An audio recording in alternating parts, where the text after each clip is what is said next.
Pesantren Al-Muhsin, Krapia, Yogyakarta tahun 2007 sampai 2008.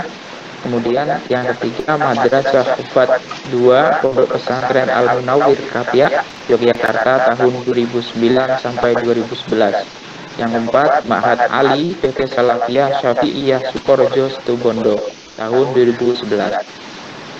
Pengalaman organisasi beliau sebagai koordinator divisi Kominfo BEM C Tafsir Hadis Fakultas Usuluddin periode 2019-2011. Yang kedua, anggota PMI Rayon Fakultas Usuluddin tahun 2007 sampai 2011. Yang ketiga, pengurus nasional CSS Mora periode 2008 sampai 2010. Yang keempat, Dai Kodama 2008 sampai 2019 dan Lembaga Dakwah Nahdlatul Ulama PWNU DIY tahun 2012 sampai 2019. Prestasi beliau di antaranya adalah juara 2 MTQ, yakni Musabaqah Tafsir Al-Quran Bahasa Arab dalam Perkemahan Wirakarya Nasional atau PWN, keempat ke-9 PT AIN se-Indonesia tahun 2009 di IAIN Sultan Toha Saifuddin Jambi sebagai kontingen UIN Sunan Kalijaga Yogyakarta. Dan juga beliau banyak sekali berkontribusi dalam pembicara konferensi atau seminar internasional. Di antaranya adalah speaker in Al-Jalsat Ilmiah Tulabat Al-Indonesian di Tunis, atau Qadaya Al-Fikr Al-Islami di Indonesia, head by PPI Tunisia, University of Az-Zaitunah Tunis, Tunisia, Maret 2018. Juga banyak karya ilmiahnya beliau. Di antaranya adalah An-Naqd At-Tarikhi fi Qiraat An-Nasakh Al-Qur'ani Inda Khalil Abdul Karim, Jurnal Ilmu Al-Quran dan Hadis, Vol 12 nomor 1 Januari 2011 dan lain sebagainya. Beliau nanti akan membawakan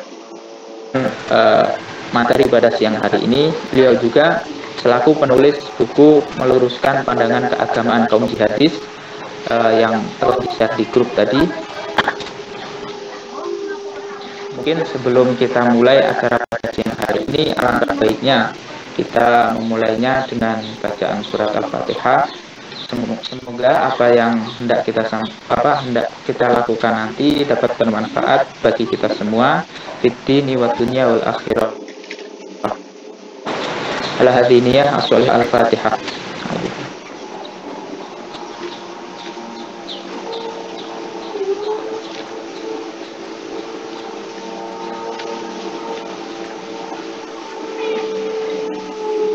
Baik, tanpa basa-basi mungkin langsung saja kami serahkan kepada beliau Ustadz Muhammad Ma'mun M.Hum.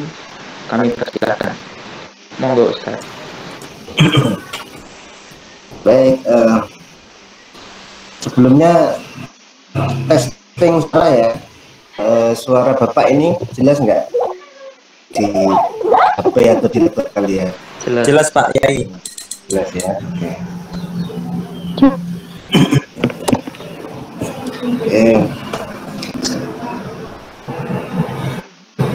Sebenarnya acara ini sudah saya agendakan lama untuk menulis PowerPoint ya, tapi karena nggak kebagian waktu ya, mohon maaf. Ini saya baca buku juga baru. Jadi mohon maaf karena saya ini dan teman-teman yang ditugaskan di staf ahli rektor ini kegiatannya padat sekali. Jadi jangankan sampai bikin materi sekarang ya, kadang-kadang jam ngajar saya itu juga agak terbengkalai ya. Oke. Baik, bismillahirrahmanirrahim. Assalamualaikum warahmatullahi wabarakatuh. Waalaikumsalam warahmatullahi wabarakatuh. Waalaikumsalam warahmatullahi wabarakatuh. Sayyidina Muhammad ibn Abdullah wa ala alihi wa sahbihi wa mawalah, amma ba'du. Anak-anakku, para mahasiswa ya. Ini semuanya dari IAT atau ada yang dari prodi lain? Ini umum Ustaz. Umum ya, oke. para peserta di lain juga yang munadharah ya, yang digaungi atau komandoi oleh Prodi HMJ ya, Himpunan Mahasiswa Jurusan atau Prodi Ilmu Al-Quran dan Tafsir ya, yang saya hormati para pengurusnya, para ketua dan para koordinatornya, dan tidak lupa para peserta ya, dari jurusan mana saja, dari kampus apa saja, dan dari disiplin apa saja. Ini apa ada yang dari luar UIN Wali Songo mungkin yang bergabung di kita pada kesempatan siang ini? Oke. Baik, saya kira tema yang digagas oleh panitia ini sangat-sangat menarik ya, kalau kita berbicara tentang jihad ya. Apalagi hari ini kita hidup di era yang bisa dikatakan dengan era post-truth ya, atau ma ba'dal haqiqah ya. Era di mana kebenaran itu sudah lain definisinya dari definisi kebenaran itu sendiri ya. Kita hidup hari ini di era di mana otoritas haqiqah, sultatul haqiqah, otoritas kebenaran itu sudah tidak di tangan orang yang punya stempel kebenaran. Beda dengan dulu.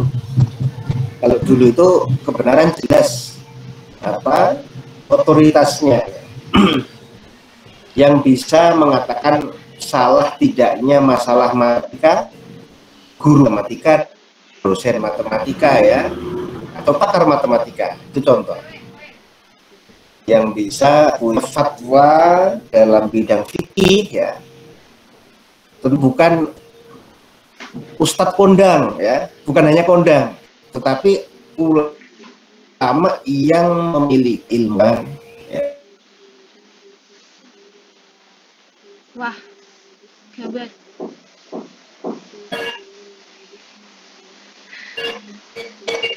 Karakternya itu dulu. Sekarang ya, sekarang kita hidup di era aneh ini, makanya tema semacam jihad ini hari ini termasuk, saya juga nggak tahu ya, di zaman saya sekolah dulu, di zaman saya mondok dulu, tema jihad itu jarang begitu disentuh ya. Bahkan kalau kita atau kalian ya, di kampus juga ya, materi jihad itu tidak menjadi kurikulum utama, karena memang jihad ini bukanlah apa ya, sesuatu yang dimaknai hari ini sempit sekali ya. Kalau di kampus ini jihadnya banyak sekali dan itu sudah kontekstual ya. Jihad itu kan apa, dia ada ikatannya dengan kata ijtihad ya, ada ikatannya dengan kata mujahadah ya, diambil dari kata juhdun. Makanya ada ayat wajahidu fillahi haqqa jihadi.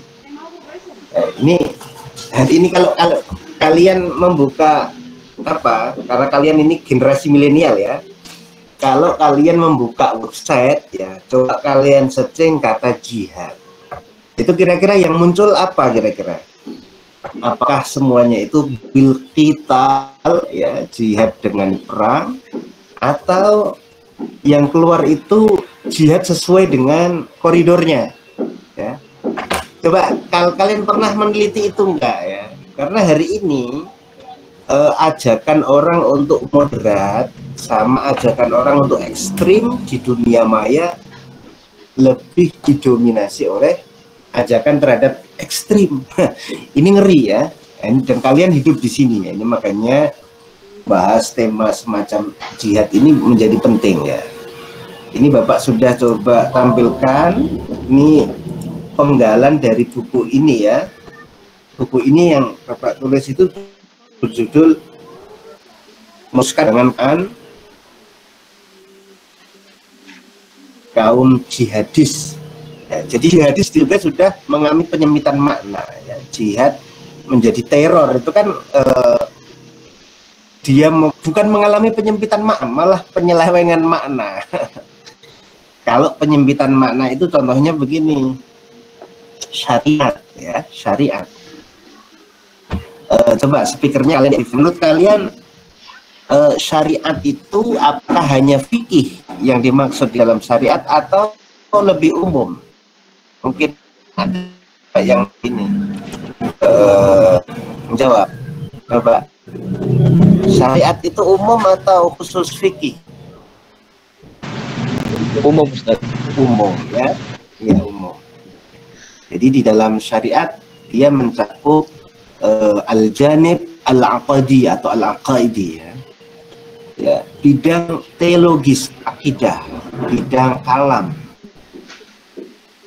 ya, bidang teologi, tauhid itu masuk juga di dalam syariat. Yang kedua, dia mencakup tentang fikih itu sendiri, ya, fikih itu sendiri. Dan yang ketiga, mencakup tentang akhlak dan tasawuf. Syariat aslinya mencakup itu semua. Tapi pada era setelah Imam Syafi'i kemudian syariat itu menjadi istilah yang merucut kepada disiplin fikih, ya.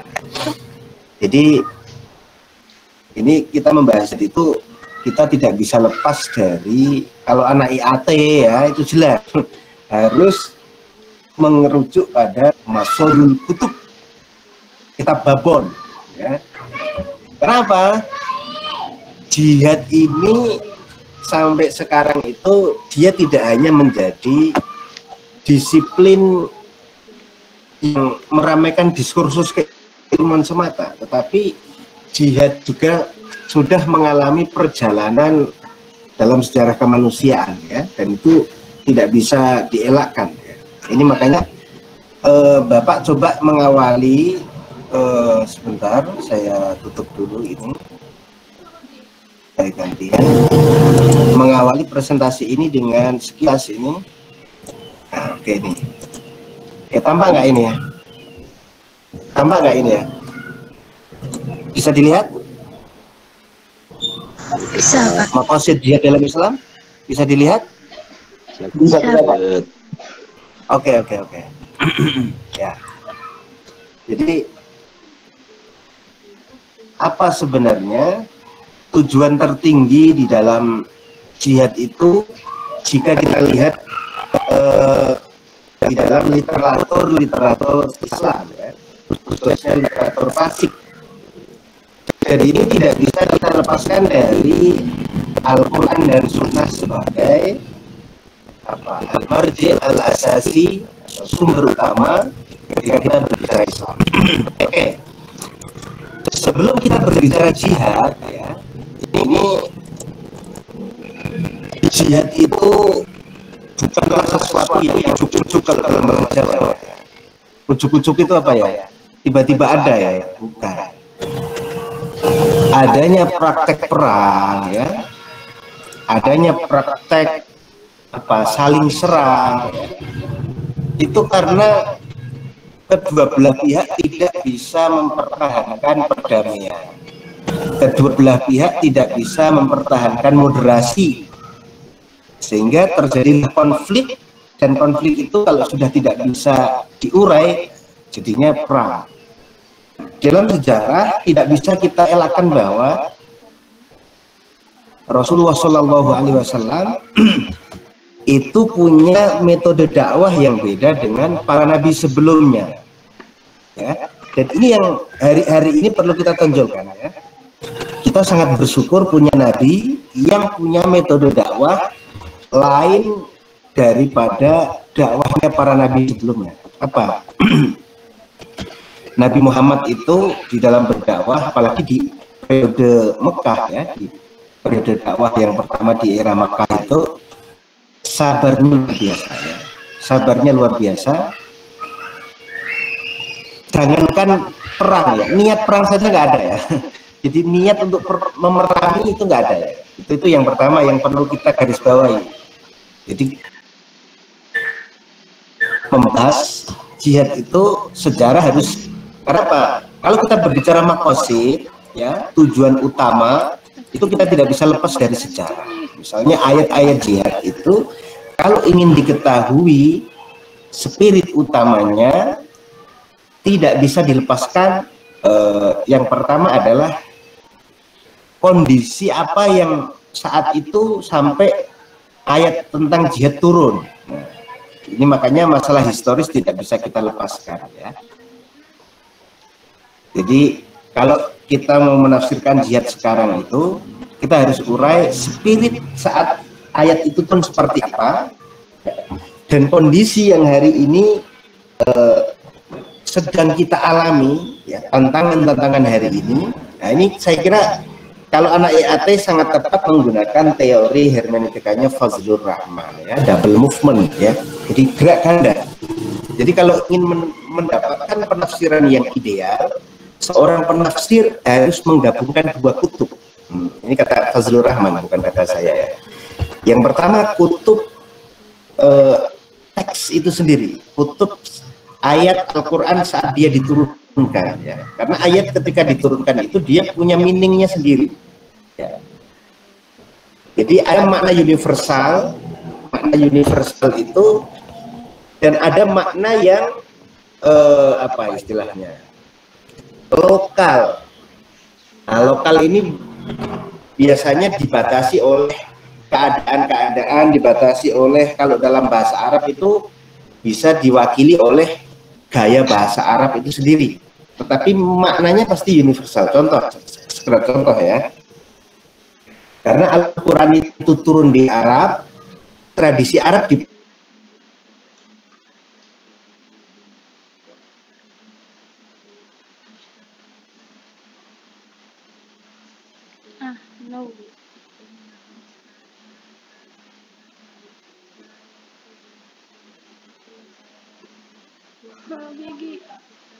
konstruksi budaya Arab yang patriarkal. Itu contohnya begitu. Contoh ya, untuk mendeskripsikan Allah saja itu kan laisa bimudzakkarin wala bimuannas ya. Tidak mudzakkar, tidak muannas saja, itu harus pakai lafal mudzakkar. Ini contoh saja. Ini makanya ketika berbicara Al-Quran kita harus, kata Fazlur Rahman, melihat dua kutub. Kutub ketika teks itu diturunkan dan kutub ketika teks itu ditafsirkan ya. Jadi pakai double movement. Oke, kita lanjutkan dulu. Nah, karena tadi adanya jihad ya, atau adanya lebih spesifik lebih perang ya, kita perlu mengetahui maqasid jihad itu apa ya. Ada satu ayat yang tidak Bapak masukkan di sini, tetapi dia menjadi ruh dari seluruh gerak dakwah di dalam Islam. Ayat itu adalah wa ma arsalnaka illa rahmatan lil alamin. Jadi ayat rahmat itu adalah punjernya spirit dakwah kenabian. Al-markaz minat dakwah an-nabawiyah.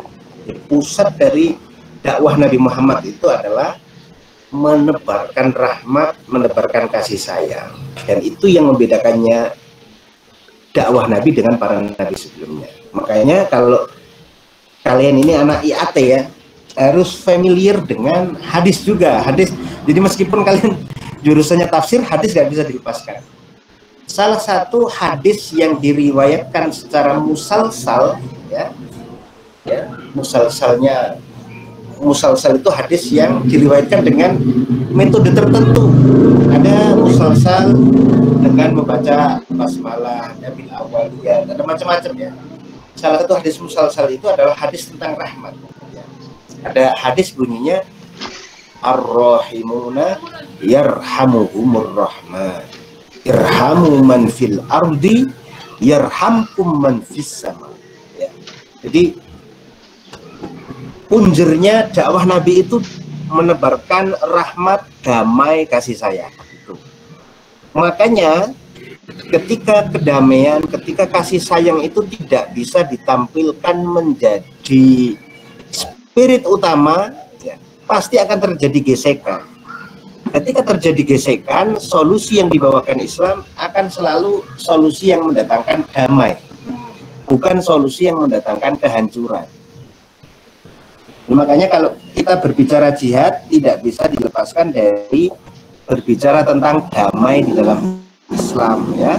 Karena apa? Berbicara damai di dalam Islam itu dimulai dari masalah berdamai dengan jiwa itu sendiri. Orang yang punya watak damai itu biasanya hatinya lebih damai duluan. Karena apa? Tidak mungkin orang yang hatinya nggak damai bisa mengekspresikan kedamaian kepada orang lain. Itu yang pertama. Atau kalau dalam bahasa Arab ada kata faqidu syai' la yu'ti. Orang yang nggak punya apa-apa itu mustahil memberikan sesuatu.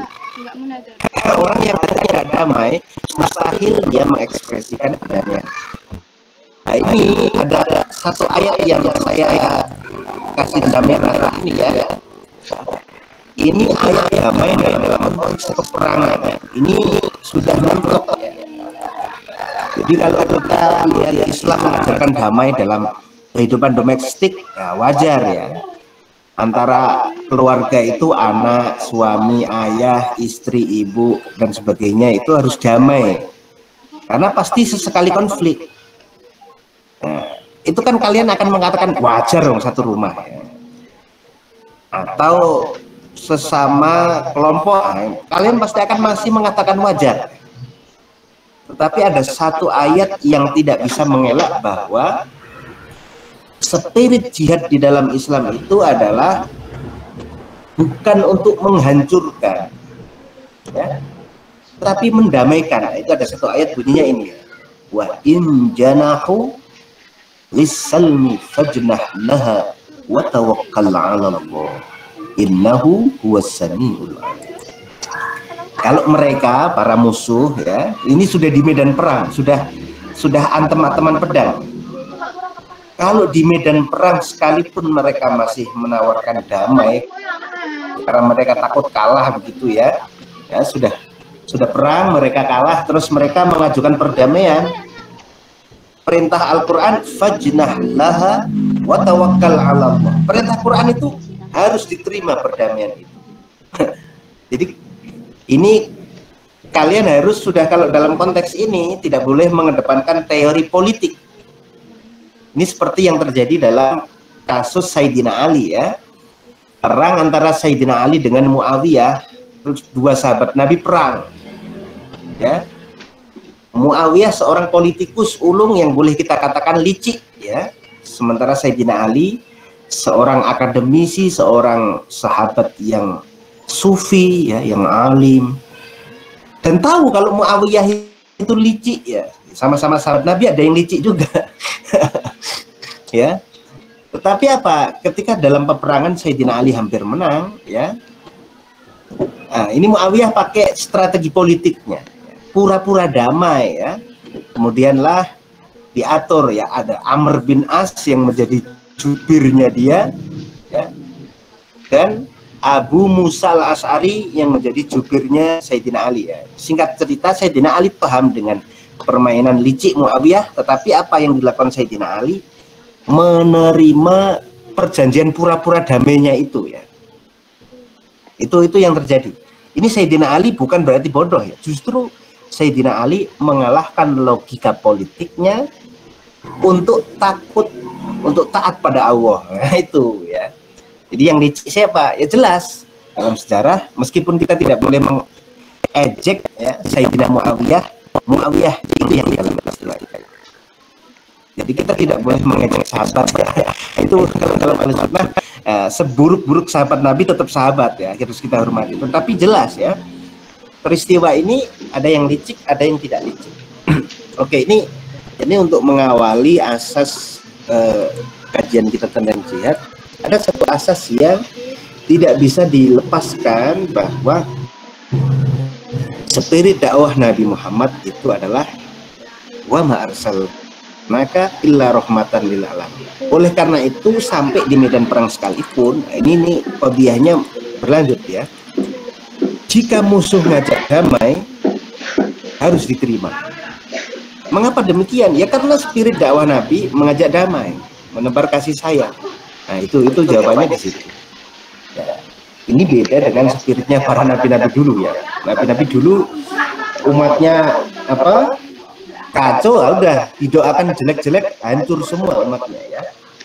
Nabi Nuh itu kan terekam doanya di dalam Al-Quran, sudah ngeri ya. Rabbila tazar alal ardi minal kafirina tayyar. Nabi-nabi yang lain juga ngeri ya, tapi Nabi Muhammad enggak ya. Ini Nabi Muhammad ini yang menjadi ciri ya jihad.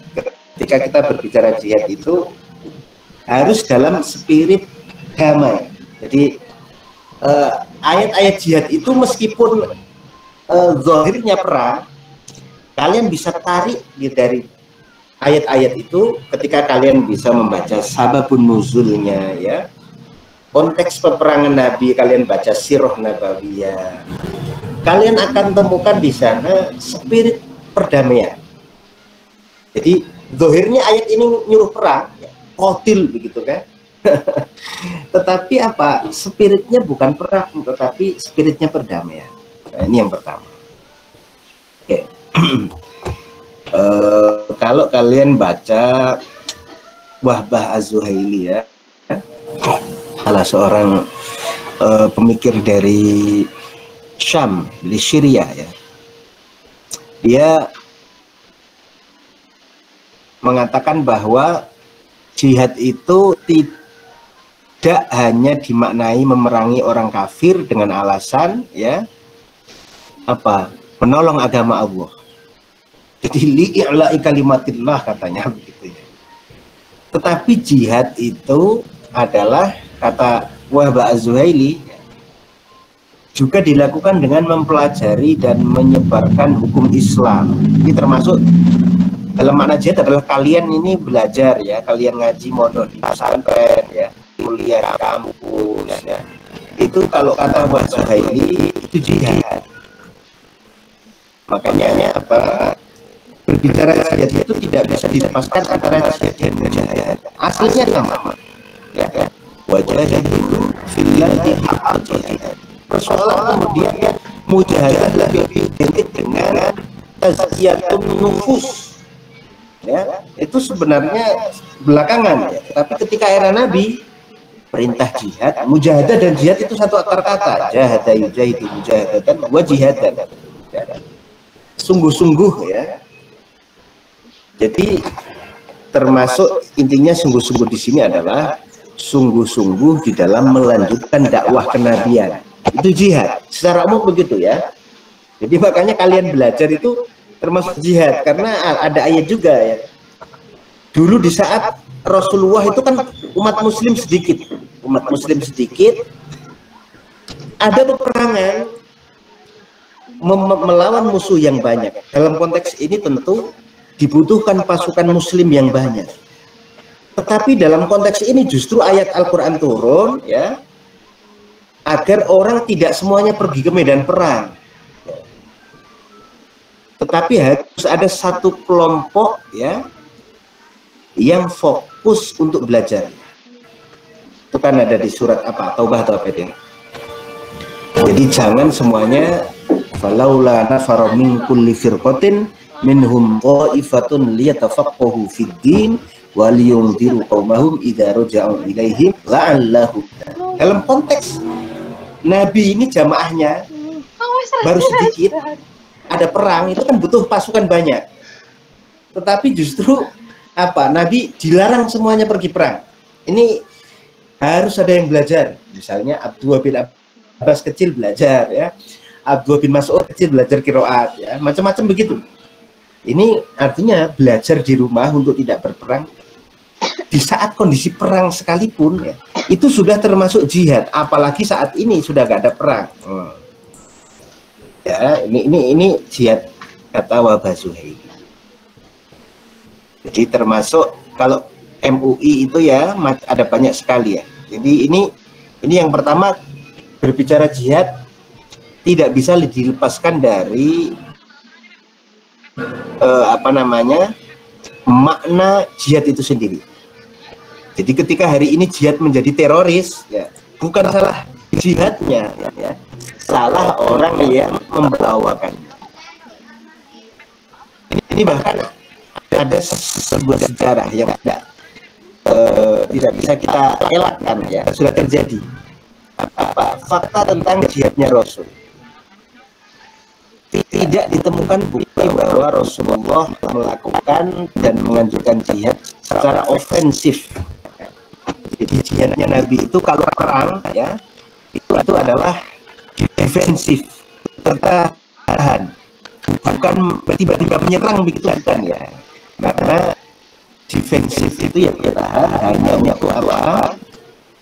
Melindungi diri ya dari orang-orang yang gagal paham dengan dakwah Nabi. Ya, jadi apa namanya? Makanya ada hadis ini, man urida ya malahu bi ghairi haqqin ya faqatala faqutila fahuwa syahid. Ini dalam rangka melindungi diri ya. Kalau ada orang hartanya diinginkan oleh kelompok lain ya, tanpa hak ya, kemudian mereka berperang ya, maka orang yang hartanya diinginkan atau dirampas tadi, kalau dia matinya syahid ya. Ini adalah jihad defensifnya Nabi.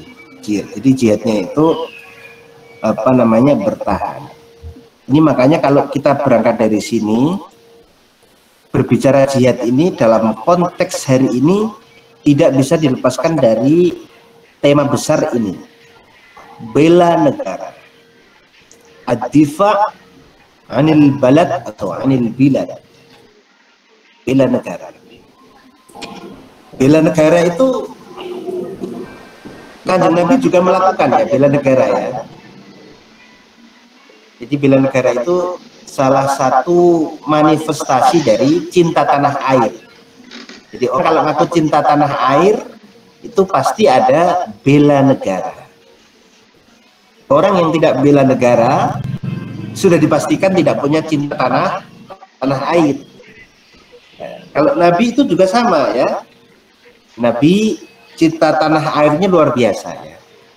Dibuktikan ketika beliau terpaksa harus hijrah ke Yasrib, ke Madinah, itu ketika beliau keluar dari batas kota Makkah ya. Jadi ada batas kota Makkah, setelah itu keluar Makkah, itu beliau kemudian menghadap ke Makkah seraya berkata begini, wallahi laula umirtu an uhajiro, demi Allah andaikan aku tidak diperintahkan untuk hijrah, lama kharajtu minki ya Makkah, aku pasti tidak akan meninggalkanmu hai Makkah. Ini adalah spirit cinta tanah air dari Kanjeng Nabi terhadap kota Mekah. Makanya apa yang terjadi ketika peristiwa Fathu Mekah ini simbol bela negara ya. Jadi bela negara itu berbanding lurus dengan cinta tanah air. Ketika peristiwa Fathu Mekah, Rasulullah kemudian sudah di Madinah ya, sudah menguasai politik ya, sudah besar ya. Di saat yang sama Mekah, orang kafir Quraisy politiknya mulai lemah, terjadilah peristiwa apa? Fathu Mekah. Nah, ketika peristiwa Fathu Mekah ini kan para sahabat inginnya balas dendam gitu kan. Dulu kita dikeluarkan dari Mekah, sekarang kita menyerbu Mekah balas dendam. Yang diharapkan para sahabat Nabi kan begitu. Tapi Nabi nggak boleh. Hadza yaumul marhamah. Ini adalah hari kasih sayang, bukan yaumul malhamah, bukan hari begitu. Ini ada kaitannya dengan tadi wa ma arsalnaka illa rahmatan lil alamin. Makanya Fathu Mekah itu mulus sekali ya. Ya, orang yang menutup rumahnya aman, orang yang ada di masjid Baitul Haram aman, ada orang yang ada di rumahnya Abu Sufyan aman. Ya, nggak ada peperangan sama sekali, nggak ada pertumpahan darah sama sekali. Itu spirit dakwah Kanjeng Nabi. Padahal apa? Saat itu andaikan Nabi menyerang Mekah itu tidak melanggar aturan ya, karena peristiwa Fathu Mekah itu dimulai dari orang kafir Quraisy melanggar perjanjian dengan Nabi. Jadi ada satu kelompok yang itu dalam lindungannya Nabi diserang sama orang kafir Quraisy, sehingga ini memperbolehkan untuk perang, tetapi Nabi tidak memerangi Mekah ya, hanya membebas kota Mekah. Nah ini yang pertama ya. Jadi lurus dengan cinta tanah air. Jadi artinya dengan Nabi Muhammad tidak memerangi warganya sendiri, mau balas dendam, itu sudah bela negara. Nah, ini makanya begini ya, yang namanya jihad ini harus dikaitkan dengan tema bela negara. Ya, di era Nabi memang istilah negara belum baku seperti hari ini ya. Makanya Nabi itu juga bukanlah seorang kepala negara dalam arti yang definitif hari ini ya. Tapi Nabi itu memang dituakan di perpolitikan Madinah, Yasrib ya. Jadi Nabi tidak memutuskannya sebagai tidak ya. Ini kalau bicara negara di dalam Al-Quran ada satu ayat yang bunyinya baldatun thayyibatun warabun ghafur. Adanya penggalan ayat ini sejatinya, meskipun ayat ini bercerita tentang kisah kerajaan Sabah ya, ayat ini sejatinya menjadi inspirasi agar orang atau kaum muslim bisa sampai pada prestasi itu thayyibatun warabun ghafur. Itu kan kisah kerajaan Sabah ya. Laqad kana li sab'in fi maskanihim ayah jannatani an yaminin wa shimal kulu min rizqi rabbikum washkuru. Ini kisah kerajaan Sabah sebelum hancur. Suatu saat ya, Ratu Sabah ini kita nggak usah kisah yang panjang ya, singkat cerita pokoknya ya, karena burung hudhud pas dikumpulkan nggak ada, terus datang terlambat, cerita di sana ada kerajaan yang makmur begitu ya, dipimpin seorang wanita namanya Bilqis, macam-macam ya. Langsung Sulaiman kirim surat itu kan, innahu min Sulaiman wa innahu bismillahirrahmanirrahim alla ta'lu alayya wa'tuni muslimin. Itu kan pilihannya hanya kamu tunduk ya pada saya masuk Islam, atau yang kedua saya hancur kerjaanmu. Di saat itu kemudian Bilqis mengajak diskusi para pasukannya. Dia berkata, qalat innal mulka idza dakhalu qaryatan afsaduha wa ja'alu a'izzata ahliha adillah. Ini dia ini apa namanya? Dia ini masih takut di sini ya. Para rakyatku, hati-hati. Sulaiman ini bukan sembarangan orang. Raja-raja itu kalau sudah menjajah suatu desa, suatu negeri, akan diluluh lantahkan. Wa ja'alu a'izzata ahliha adillah. Tidak hanya dihancurkan, saya bisa jadi budak, apalagi kamu yang budak bisa jadi cucunya budak ya, kan begitu. Takut ya. Nah, terus ini untuk melindungi negaranya. Jadi bila merasa tidak mampu menyaingi kekuatan politik Nabi Sulaiman ya. Jadi kemudian dia mau negosiasi. Wah, ini urus cilatun ilai bihadiyah. Saya mau nyogok sajalah. Ya, ini saya mau nyogok hadiah emas ini. Fanadhiratun bima yarji'ul mursalun. Kita tunggu nanti para utusan ini datang bawa berita apa. Kan kira-kira begitu. Nah, ini mengapa Ratu Sabah mau menyogok? Ya, itu bukan apa, dia mau melindungi negara. Ini artinya orang yang cinta tanah air akan melakukan apa saja ya, tentu dalam batas yang diperbolehkan negara. Ini spirit. Kalau yang bagian ini sebelumnya ini bagian Bilqis takut dengan hegemoni Sulaiman. Oke. Jadi dalam konteks bela negara, membela negara juz'un minal jihad, bagian dari jihad. Jadi artinya bukan jihad itu bela negara. Jadi membela negara itu bagian dari jihad. Karena itu jihad merupakan konsep yang dinamis ya, bisa mengalami perkembangan sesuai dengan konteks yang mengiringnya. Dalam konteks bela negara, jihad itu bisa diwujudkan dalam banyak hal ya. Terakhir yang paling 5 ini yang angkat senjata, yang terakhir. Yang pertama, menjaga persatuan dan kesatuan bangsa. Ini kan Pancasila, sila ketiga ya. menanamkan nilai nasionalisme, ya, menanamkan cinta tanah air, ya,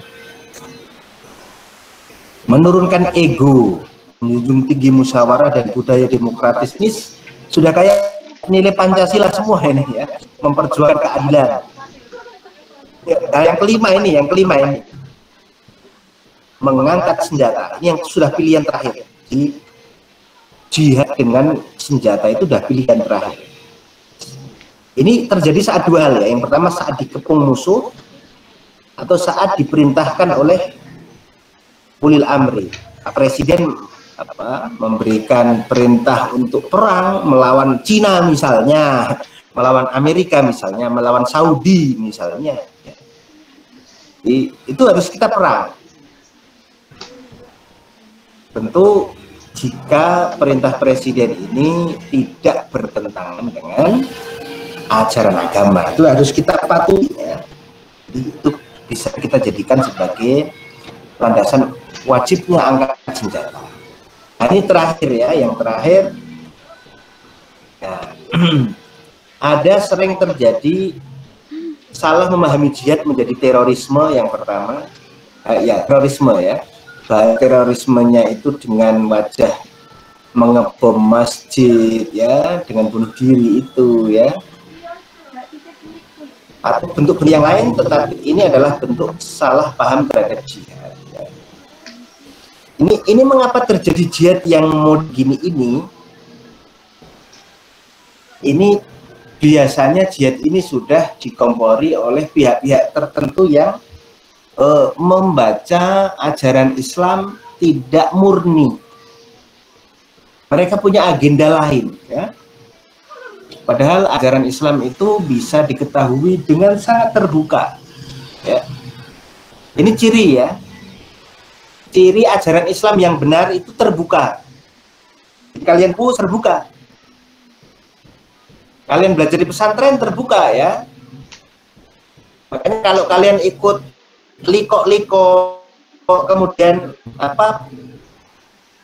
pematerinya itu nggak mau dikira, itu tanda-tanda, itu sudah tanda-tanda orang nggak mau dikira, itu ya, repot itu, ya.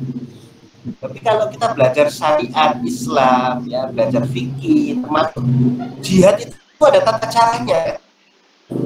Fikhul jihad harus diketahui secara baik.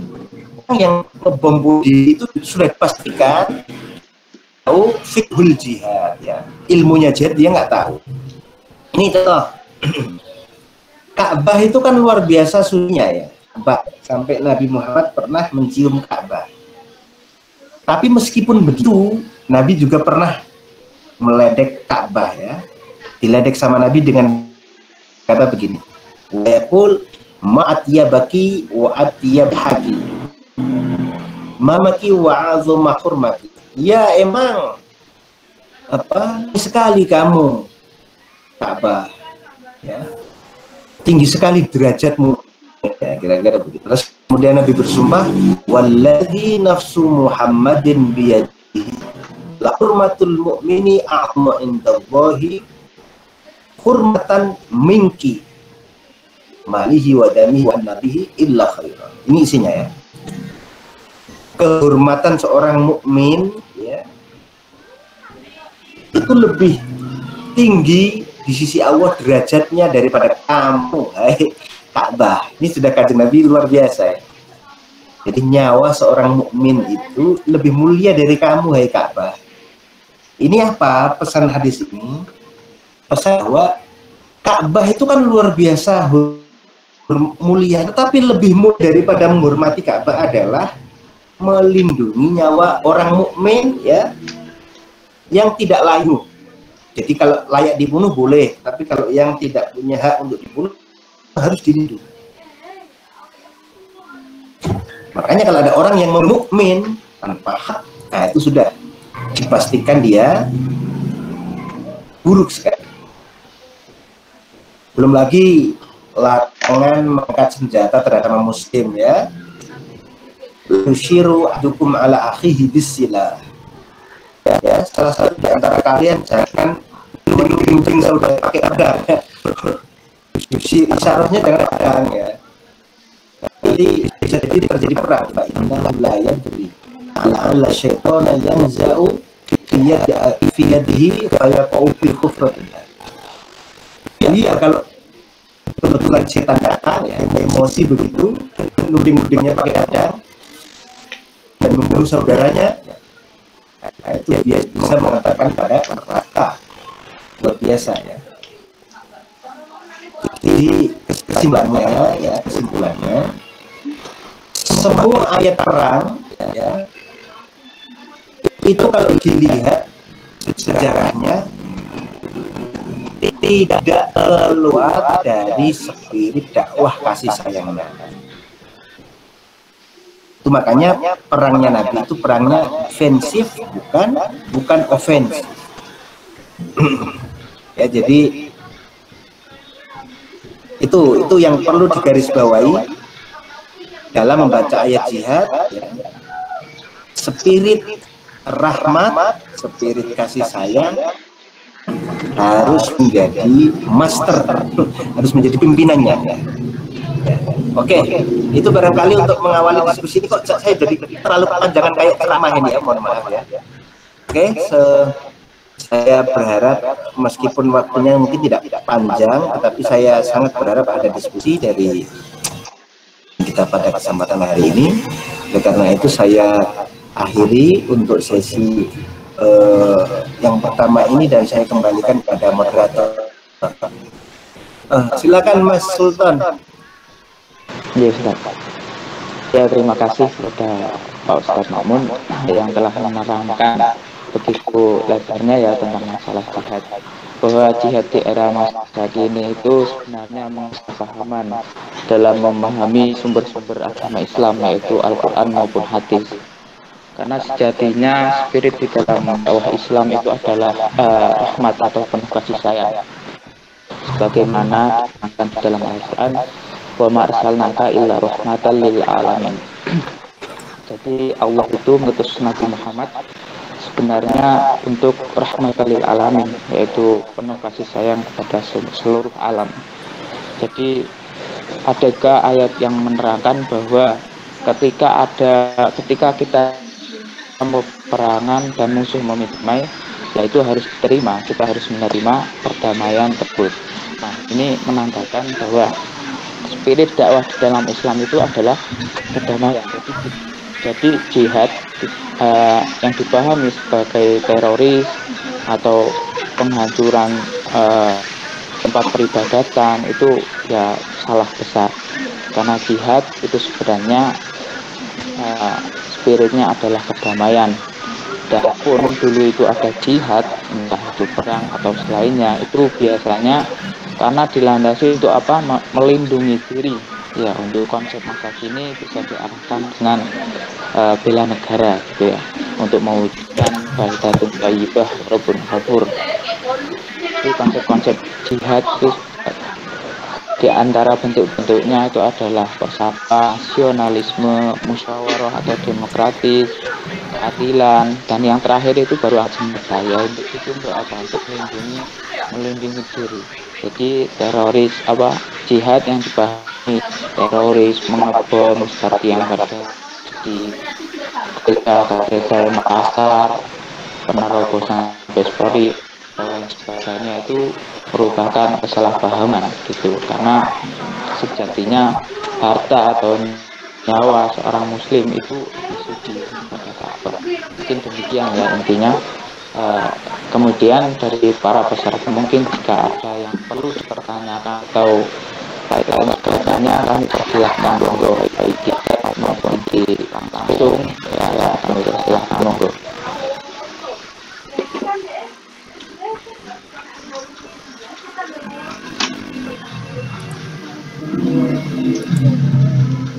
Assalamualaikum teman-teman, izin bertanya Kak. Ya, silakan. Untuk di era sekarang kan emang lagi marak-maraknya terorisme ya Pak. Apalagi rata-rata bahkan untuk yang akhir-akhir ini itu dari perempuan, karena juga tidak dipungkiri perempuan-perempuan tersebut yang melakukan terorisme dia memiliki daya keilmuan atau mempunyai ilmu yang tinggi juga. Contoh ya akhir-akhir kemarin juga ada yang dari universitas ternama ataupun dari orang-orang yang awalnya sudah hijrah ke negeri luar dan balik lagi ke Indonesia dengan ideologi yang dia miliki. Nah, perihal apa yang membuat mereka sampai berpikiran ingin melakukan jihad yang ekstremisme, Pak? Mungkin seperti itu, Pak. Moga sampun. Assalamualaikum warahmatullahi wabarakatuh. Waalaikumsalam. Yang tadi pertanyaannya dari siapa? Afif Mustaqim, Pak. Oh iya. Ditampung dulu atau langsung dijawab, Ustaz? Monggo terserah. Lebih baik siapa lagi yang mau nanya, monggo langsung saja dulu. Nanti sekalian jawab. Assalamualaikum Ustaz. Jadi nanya.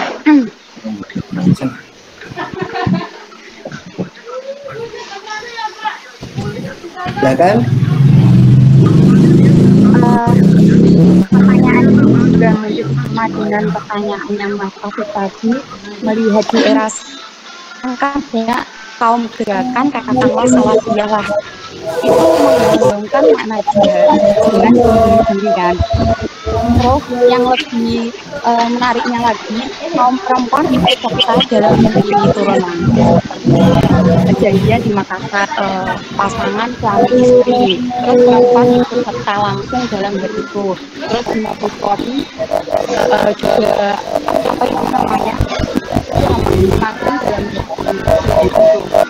Mungkin bagaimana pandangan terkait perempuan ketika ikut dalam hal ini, maksudnya dalam jihad yang dikatakan menurut mereka itu jihad itu mungkin suatu yang nanti sepahaman dengan mereka, maka mereka harus berani seperti itu.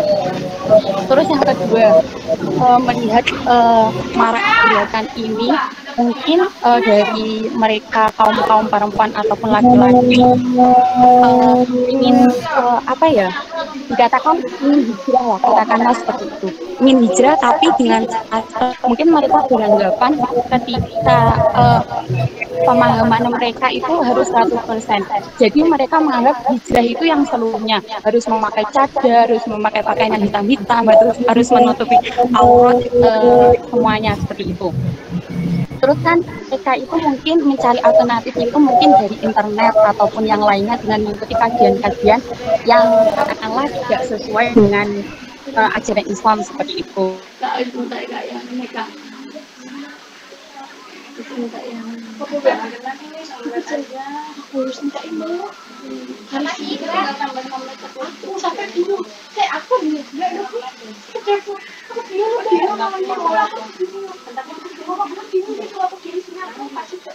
Seperti itu. Mungkin bagaimana strategi bagi intelektual muda Pak, khususnya di bidang Al-Quran yang tasik yang dikatakan mungkin lebih mengetahui topik ini, maksudnya makna dari ayat-ayat jihad tersebut. Mungkin sekian pertanyaan dari saya.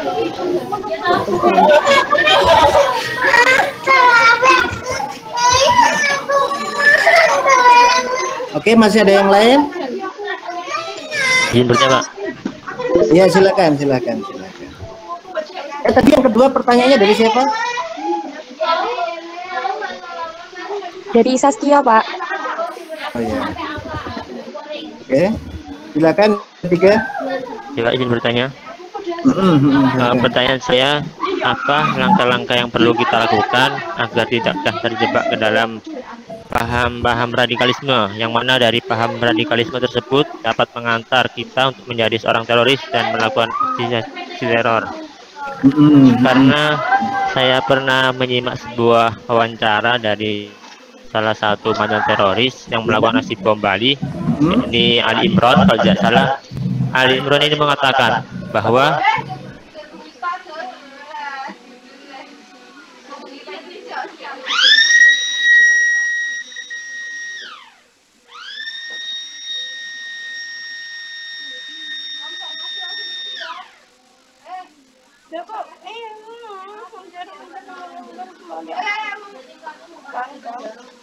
seseorang terjebak untuk menjadi teroris. Ali Imran juga mengatakan bahwa kalangan pemuda menjadi salah satu sasaran yang mudah untuk direkrut, karena menurutnya anak-anak muda ini masih mempunyai emosi yang labil, mudah depresi, sehingga mudah didoktrin dengan paham radikal. Ia juga mengatakan bahwa seseorang yang memiliki basic pesantren akan lebih mudah untuk direkrut menjadi anggota teroris, karena menurut Ali Imran, orang yang memiliki basic pesantren, mereka sudah diajarkan tentang pengertian jihad, keutamaan jihad, di mana dari jihad tersebut bisa menjadikan seseorang mati syahid. Nah, hal inilah yang menurut Ali Imran bahwa seorang memiliki basic pesantren lebih mudah dimasuki paham radikalisme, karena mereka sudah memiliki pemahaman tentang jihad. Jadi nantinya nih Ali Imran tinggal mengarahkan saja di target tersebut.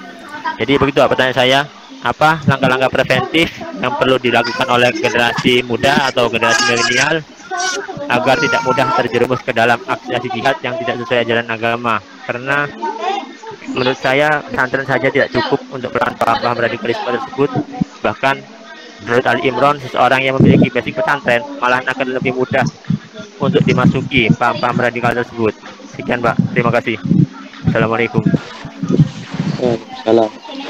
Mungkin kami cukupkan dulu ya 4 pertanyaan sama 1 pertanyaan ini melalui chat Ustadz, yakni pada zaman Khulafaur Rasyidin dan dinasti terjadi perluasan wilayah Islam besar-besaran. Pada perluasan wilayah tersebut, apakah pada masa perluasan itu bisa dikatakan jihad? Karena pada saat perluasan wilayah, pemimpin pada masa itu menempatkan panglima perang, tapi katanya Islam agama yang defense.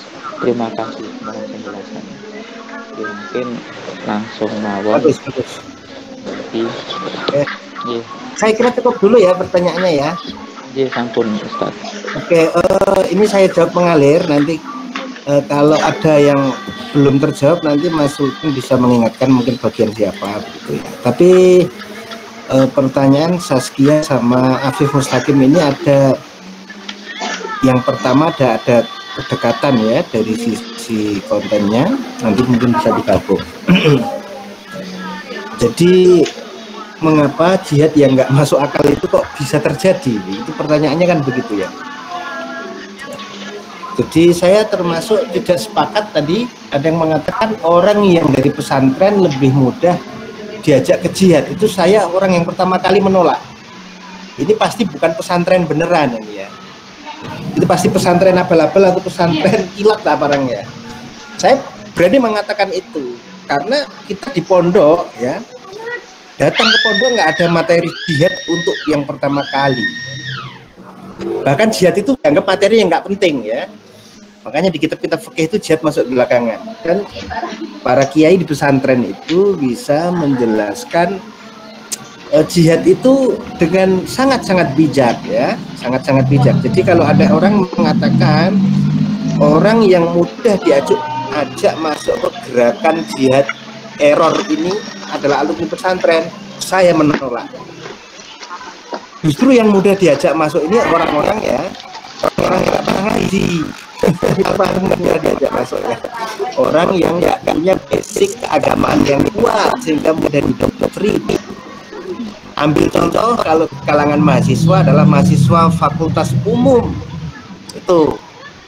Jadi kalau orang yang dari pondok dan mengerti, tidak akan mungkin dikelabui, diajak apa untuk masuk kategori jihad error ini. Itu yang pertama ya. Yang kedua ini saya jawab langsung, mengapa mereka mau melakukan jihad semacam itu. Yang pertama, sebelum orang melakukan teror itu biasanya dimulai dari orang ini memiliki sikap yang apa? Tidak bisa moderat. Itu yang pertama. Sifatnya dia tidak moderat, tidak mutawasid, ya. Intinya ekstrim. Padahal kita di Indonesia ini lahir dari bangsa yang besar, nenek moyang kita itu, ya. Kita tinggal di Indonesia dari beragam agama, beragam kerajaan, ya, macam-macam. Tetapi saat Indonesia dipegang oleh Majapahit, saya kira ini menjadi sejarah yang tidak bisa dilepaskan. Punya satu simbol yang namanya Bhinneka Tunggal Ika, dan ini yang menguntungkan para wali songo ketika dakwah di akhir masa keruntuhan Majapahit, ya. Mengapa mereka bisa berdakwah di Jawa? Karena Majapahit punya falsafah ini, falsafah Bhinneka Tunggal Ika. Nah, ini yang pertama. Jadi orang yang mau melakukan teror itu sudah dipastikan tidak ada di dalam dirinya itu sikap tenggang rasa, ya. Sukanya pengen menang terus. Padahal kita orang ini harus sesekali, ya, ada ta'awun, tolong menolong, ya. Sesekali kita ditolong, sesekali kita menolong. Tawasud moderat, ya. Tawazun seimbang. Dan seimbang. Orang yang mau melakukan itu dipastikan tidak seimbang. Nah, ini mengapa tidak seimbang? Ini kita lihat. Ada romantisisme sejarah. Romantisisme sejarah itu, ya, orang terbayang dengan kejayaan masa Islam dulu. Dia menganggap, wah, di masa Islam dulu luar biasa, ya, begitu, ya. Dia seakan-akan dibuai dengan sejarah itu, padahal dia tidak. Kalau dia membaca sejarah dengan lengkap, dia akan mengetahui, ya, di era khilafah itu nggak ada khilafah yang lebih benar daripada khilafah 4, Abu Bakar, Umar, Utsman, Ali. Ini khilafah yang paling benar. Khilafah yang paling benar saja, tiga di antara 4 khalifah itu matinya terbunuh. Umar, Utsman, Ali dibunuh semua. Hanya Abu Bakar yang meninggalnya baik. Ini apa maksudnya? Sebaik-baik khilafah itu masih buruk. Karena apa? Belum bisa mengangkat sistem demokratis yang seperti hari ini. Itu yang pertama. Orang akan romantisisme dengan masa lalu. Wah, dulu itu khilafah Abbasiyah mendominasi keilmuan, ya, dengan filsafatnya macam-macam begitu, ya. Dia lupa bahwa khalifahnya membunuh ayahnya, ayahnya membunuh kakeknya, ya, kakaknya dipenjara biar tidak mengganggu khilafahnya. Misalnya, itu ngeri sekali, ya, fakta-fakta pahit, ya. Jadi orang mengapa itu yang pertama terbayang-bayang dengan romantisisme kejayaan Islam masa lalu. Yang kedua, orang ini tidak memiliki keilmuan yang cukup, sehingga mudah didoktrin dengan doktrin yang nggak benar, ya. Padahal kalau orang itu membaca sejarah dengan benar, jihad yang sesuai jihad Nabi itu mustahil hari ini dilakukan. Luar biasa kode etiknya, ya, Kanjeng Nabi itu. Memerangi anak kecil nggak boleh, memerangi wanita nggak boleh. Nah, yang terjadi sekarang apa? Jangankan memerangi wanita, wanitanya diajak ngebom. Begitu. Itu kalau zaman Nabi wanita nggak boleh, kode etiknya nggak boleh terjun di medan perang. Meskipun banyak para wanita sahabat Nabi yang membantu masaknya, ya, bukan perangnya, tapi membantu memasakkan para sahabat Nabi yang berperang. Jadi sudah dipastikan orang yang ikut ngebom itu nggak tahu fiqhul jihad, ya, nggak tahu etika jihadnya Nabi itu pasti nggak tahu. Entah nggak tahu atau memang nggak mau tahu atau memang nggak mutu orangnya. Itu banyak kemungkinannya di situ. Sehingga orang yang bisa dimasuki pemahaman-pemahaman yang nggak jelas, itu orang yang nggak bisa mengkanter. Salah satu orang yang nggak bisa mengkanter itu orang yang nggak tahu ilmunya. Dan ini rata-rata bukan alumni pesantren. Kalau orang pesantren itu malah tahu ilmunya, ya, bisa mengkanter. Kamu dalilnya pakai apa? Dalilnya pakai majalah Sabili. Nggak level dong. Saya dasarnya pakai kitab. Itu kan putus sekali. Masa kita didoktrin sama orang yang nggak jelas. Nah, kita harus tunjukkan anak IAI, anak UIN ini yang punya suluk ma'rifiyah, otoritas keilmuan, otoritas akademik. Bukan mereka yang fakultas umum, bukan saya merendahkan fakultas umum. Fakultas umum pun kalau bisa ngaji kita ambil. Tapi rata-rata orang yang di fakultas umum itu yang mudah dipelajari. Ini fakta. Itu yang pertama ya. Yang kedua, mengapa wanita ini saya juga sangat menyesal hari ini ketika anak kecil dan wanita diikutsertakan di dalam peristiwa bom. Ini sudah dipastikan orang yang ngajak itu nggak punya jiwa kemanusiaan sama sekali. Andai kan dia uteknya waras, tidak akan terjadi hal itu ya. Ya, itu yang pertama. Karena etika jihad itu sudah nggak masuk ya. Anak kecil dan wanita itu nggak boleh diperangi, apalagi dijadikan sasaran pembunuh diri. Jadi ini sudah apa? Kalau dulu terjadinya bom Bali itu kan laki-laki semua, itu saja sudah nilai Islam sudah runtuh. Apalagi hari ini murokab sudah runtuhnya double murokab. Kalau jahal murokab, sudah bom bunuh dirinya salah, mengikut sertakan laki-laki dan anak kecil dan wanita itu juga kesalahan double. Nah, ini kita sangat ngenes sekali. Nah, ini sudah dipastikan orang-orangnya ini tujuannya bukan li'i'la'i kalimatillah.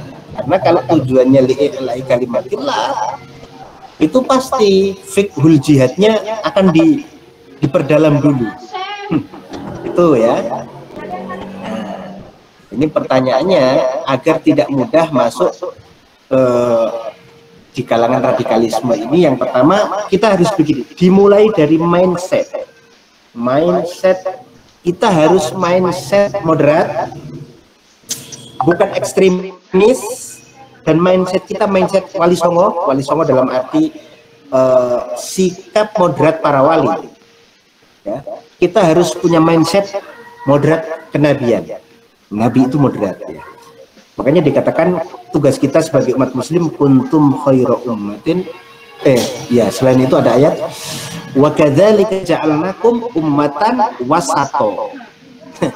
Umatan wasato itu bukan hanya umat yang moderat ya. Dikatakan kalau dalam bahasa Arab wasatun nas ay khiyaru. Kalau ada orang Arab mengatakan wasatun nas wasato ya. Itu ini khiyaruhum, manusia terbaik, manusia pilihan. Kita ini dijadikan oleh Allah manusia terbaik, umat terbaik. Umat terbaik itu tugasnya berat, litakunu syuhada'a 'alan nas.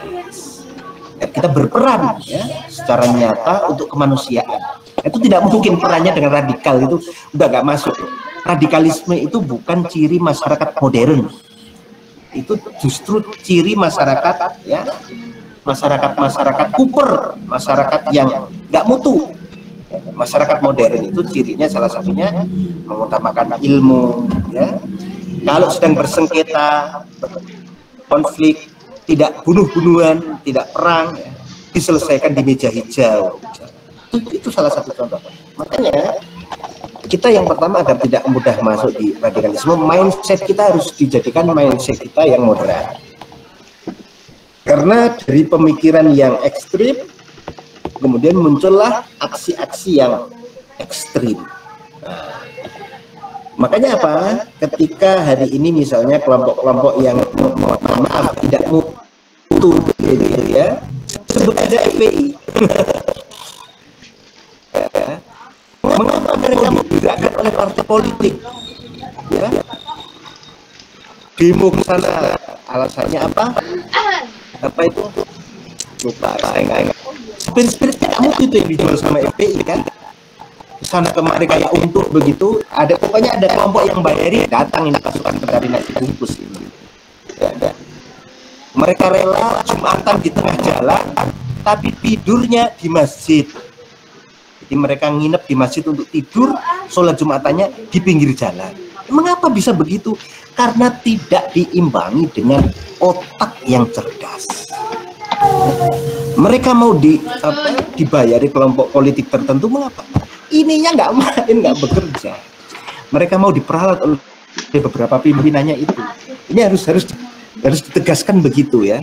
Jadi mindset kita yang cerdas, mindset kita waras, mindset kenabian itu sudah. Kalau sudah mindsetnya itu mau radikal, mau liberal, nggak ada yang masuk. Kalian akan jadi orang yang moderat. Itu terakhir ya dari Sultan atau siapa tadi ya yang tanya tentang spirit perlu al-futuhat al-islamiyah. Yang terakhir dari siapa Sultan pertanyaannya? Reza Ustaz. Reza di chat itu. Oh ya, Reza Ustaz. ya oke. Itu pertanyaannya bagus ya. Ini saya kira pertanyaan yang bagus ini. Apa sebenarnya spirit dari al-futuhat al-islamiyah? Ya? Apa spirit dari adanya pembebasan apa suatu daerah untuk diajak masuk Islam di era para sahabat? Apakah spiritnya defensif atau spiritnya ofensif? Oke. Ini berbeda lagi di era-era setelahnya ya. Jadi justru di era-era setelahnya lebih ngeri lagi. Jadi Kanjeng Nabi itu salah satunya mendapat tafsir bahwa kejayaan Nabi nanti di Syam ya, dan itu tidak jauh ya. Di Nabi itu lahirnya di Mekah, hijrahnya ke Madinah ya. Dan nanti kejayaannya di Syam. Syam itu sekarang Syria itu. Dan itu terjadi tidak lama ya. Terjadi di era masa Sayyidina Abu Bakar akhir sebelum dan di awal Sayyidina Umar ya. Romawi itu Syam ya, Gulibatir Rum itu Syam ya, dan Persia berada di tangan umat Islam. Nah, ini pertanyaannya, umat Islam menguasai Persia, menguasai Romawi itu apakah dengan apa? Ofensif atau defensif? Itu pertanyaannya yang menarik. Jadi bisa dilihat dari berbagai perspektif ya. Kalau dilihat dari perspektif teologis ya, secara teologis orang dengan level spiritual seperti Abu Bakar dan Umar ini adalah mustahil dia tidak sesuai dengan spirit Nabi. Yang pertama ya. Jadi jika dilihat dari perspektif ini tentu Fathu Al-Furs itu Persia, wa Fathu Syam, wa Fathu Rum, Romawi Timur, itu adalah defensif. Maksudnya apa? Mereka mengajak untuk berdamai, untuk masuk Islam secara damai, ya. Kemudian karena tidak mau, dan saat itu kondisi Mekah Madinah itu kan kayak negeri boneka. Ya. Ini pengen tidak dijadikan negeri boneka. Ya. Jadi ketika terjadi peperangan, ya, khususnya adalah ketika perang melawan Romawi, ya, itu lebih besar sekali dibanding perang melawan Persia. Perang melawan Romawi musuhnya ngeri sekali ya. Jadi Heraklius ya, Herakla, Herakla, bahasa Arabnya Herakla. Heraklius itu ngeri sekali. Dan itu harus jadi spirit mengapa Sayyidina Abu Bakar mengutus panglima perang dari Persia diutus untuk Romawi. Itu karena dia punya siasat gitu. Kalau Romawi ditaklukkan, otomatis Persia takut sama Islam.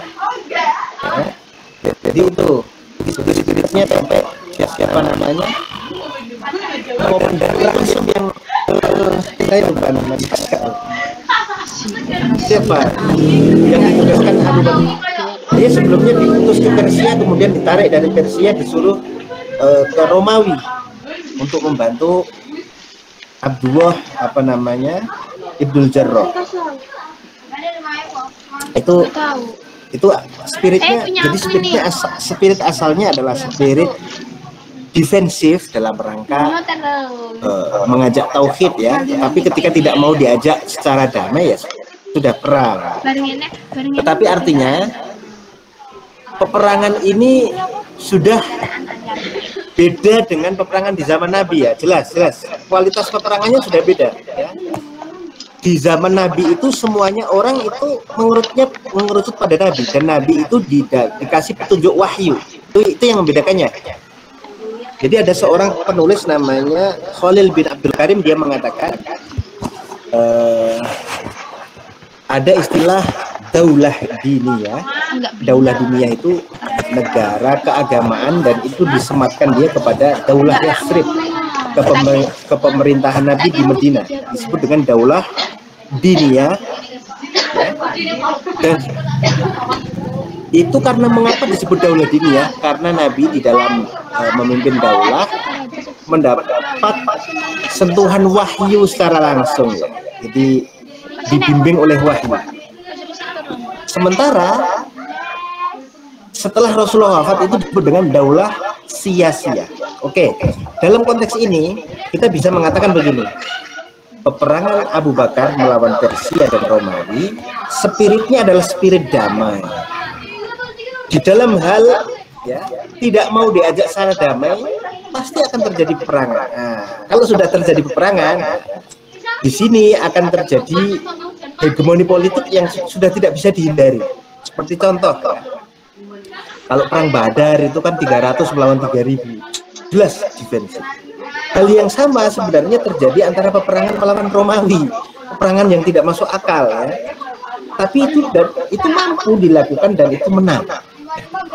Artinya kan mustahil Romawi dengan hegemoni politik dan hegemoni kekuatan perang kemudian tunduk kepada pedang Arab, mustahil.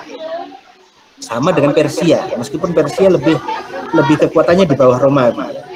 Jadi sudah dipastikan perang, tetapi spirit utamanya damai. Tetapi jika tidak bisa damai, perang. Nah, itu begitu. Nah, itu yang membedakan dengan dakwah para wali songo di Indonesia. Para wali songo lebih mengutamakan dakwah dengan budaya, ya, dakwah dengan budaya. Mengislamisasinya luar biasa ya, tidak seperti gaya Arab. Gaya Arab itu kan terang-terangan, hidup atau mati, sudah begitu ya. Itu kan dapat saya kira. Itu saya kira, dan saya kira mohon maaf untuk diskusinya dicukupkan sekian karena Bapak ada acara ngaji berikutnya yang tidak bisa diwakilkan juga. Nanti kalau ada pertanyaan silahkan dilempar di grup saja. Nanti kalau sudah entah Bapak sudah agak longgar, nanti kita diskusi di situ. Dan ini sekaligus saya mohon undur diri, setelah ini tidak bisa menemani diskusi, tetapi kalau kalian mau diskusi dulu gak apa-apa ya. Tetapi ini sudah 3:30, Bapak mau izin undur diri ya, karena ada acara berikutnya yang tidak bisa diwakilkan. Oke, begitu saya kira cukup ya, Mas Sultan ya. Iya, Ustaz. Oke. Nanti silakan diskusinya dilanjutkan, dan Bapak mungkin undur diri ya. Nanti atau diskusinya juga dicukupkan nggak apa-apa, nanti bisa dilanjutkan di WA group. Itu ya. Sebelumnya mohon maaf karena tidak bisa menemani lama sampai. Aslinya saya senang dengan majelis ilmu ya, tapi saya belum bisa membelah diri. Jadi saya makomnya apa? Yes, ya begitu ya. Jadi oke. Mohon maaf, dan mungkin Bapak akhiri dengan Assalamualaikum warahmatullahi wabarakatuh, dan sekalian Bapak izin mohon undur diri ya kepada panitia, kepada kalian semua. Begitu, mohon maaf atas segala kekurangan. Allahumma fiq lakum tarik. Assalamualaikum warahmatullahi wabarakatuh. Waalaikumsalam warahmatullahi wabarakatuh. Oke, mungkin sebelum kami tutup, para peserta pasang kamera yang diskusi tersebut, monggo. Yo, ankam. Baik, demikianlah munadharah pada siang hari ini. Kesimpulannya bahwa aksi terorisme adalah terorisme yang terjadi di negeri ini itu sebenarnya bukan lihat yang dipahami dengan benar, karena lihat yang dipahami dengan benar adalah jihad dengan spirit amin atau spirit berbasis sayang, bukan malah melakukan aksi-aksi yang radikalisme. Nah, baik demikian menurut dari HMDIAT UIN Wali Songo Semarang. Apabila dari saya pribadi ada kesalahan, kekurangan dan lain sebagainya, kami mohon maaf yang sebesar-besarnya. Terima kasih kepada para peserta yang telah mengikuti kajian pada siang hari ini. Kami ucapkan beribu-ribu rasa terima kasih. Assalamualaikum warahmatullahi wabarakatuh.